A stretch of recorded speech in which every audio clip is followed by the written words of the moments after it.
Percobaan yang pertama yaitu percobaan jenis-jenis gelombang.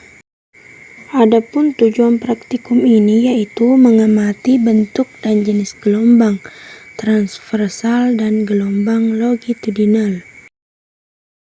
Alat dan bahan yang digunakan yaitu selingki, kabel listrik, karet gelang. Prosedur percobaan pertama yaitu ambil selingki, rentangkan di atas lantai yang licin. Ikat salah satu ujung selingki pada tiang yang cukup kokoh untuk menahan atau dipegang sendiri.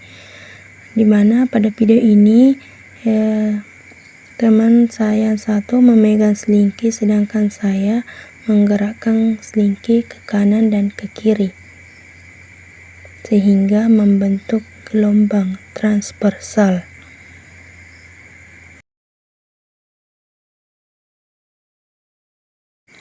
Percobaan kedua yaitu diberi karet gelang di tengah-tengah selingki. Lalu ujung selingki yang dipegang diusik secara berulang-ulang. Ternyata karet gelang tersebut ikut berpindah bersama gelombang dan juga karet gelang berpindah karena adanya energi yang merambat melalui selingki. Energi ini berasal dari usikan selingki pada saat ujung selingki digerakkan.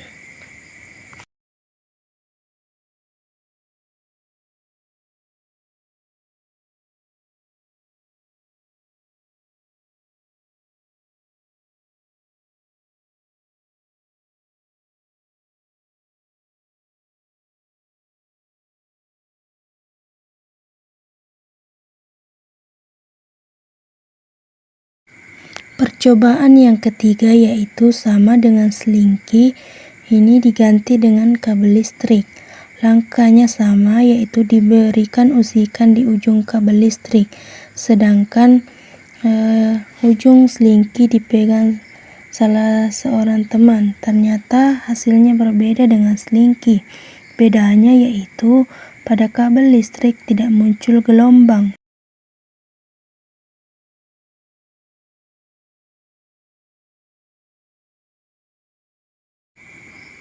Baik, percobaan yang keempat, kita masukkan karet gelang di tengah kabel listrik. Kemudian kita menggerakkan ke kanan dan ke kiri. Ternyata karet gelang tidak berubah atau berpindah, berarti tidak ada energi yang merambat pada kabel listrik tersebut.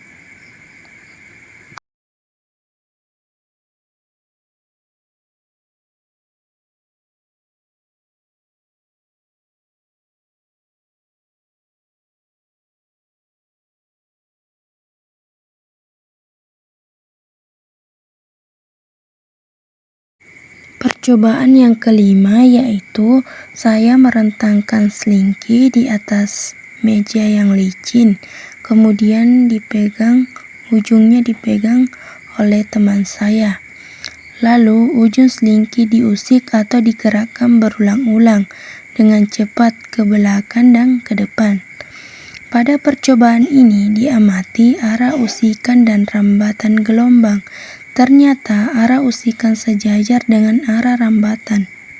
Gelombang ini dinamakan gelombang longitudinal, yaitu gelombang yang arah getarannya sejajar pada arah rambatan gelombangnya, seperti yang kita lihat pada video.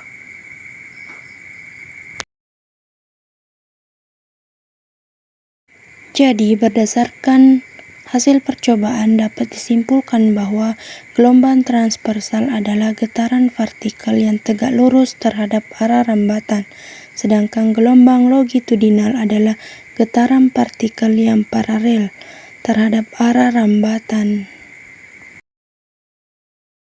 Percobaan yang kedua yaitu sifat pemantulan gelombang. Tujuan praktikum ini yaitu mengamati sifat pemantulan gelombang. Adapun alat dan bahan yang digunakan yaitu selingki, yang kedua benang, yang ketiga kerikil, Pada percobaan yang pertama, yaitu saya menjatuhkan kerikil pada baskom yang berisi air. Kemudian kita amati. Percobaan yang kedua yaitu saya merentangkan selingki sejauh 1,5 meter dan dipegang oleh teman saya. Ujung yang satu lagi harus ditetap pada tempat yang tidak bergerak, disebut ujung selingki terikat. Percobaan yang ketiga yaitu saya mengikat selingki sejauh 1,5 meter dari ujung selingki ke tiang dan dipegang oleh teman saya. Ujung selingki ini sekarang dapat bergerak secara bebas. Karena itu kita sebut selingki ujung bebas. Adapun kesimpulan praktikum ini yang pertama yaitu gelombang pada air adalah gelombang transversal karena arah getarannya tegak lurus dengan arah rambatan. Yang kedua yaitu gelombang pada selingki adalah gelombang longitudinal karena terdapat rapatan dan regangan yang merambat searah dengan arah rambatan gelombang. Yang ketiga yaitu gelombang dapat dipantulkan. Terbukti gelombang kembali setelah mencapai ujung terikat. Yang keempat yaitu pada ujung terikat, gelombang pantul mengalami pembalikan fase sehingga berlawanan dengan gelombang yang datang.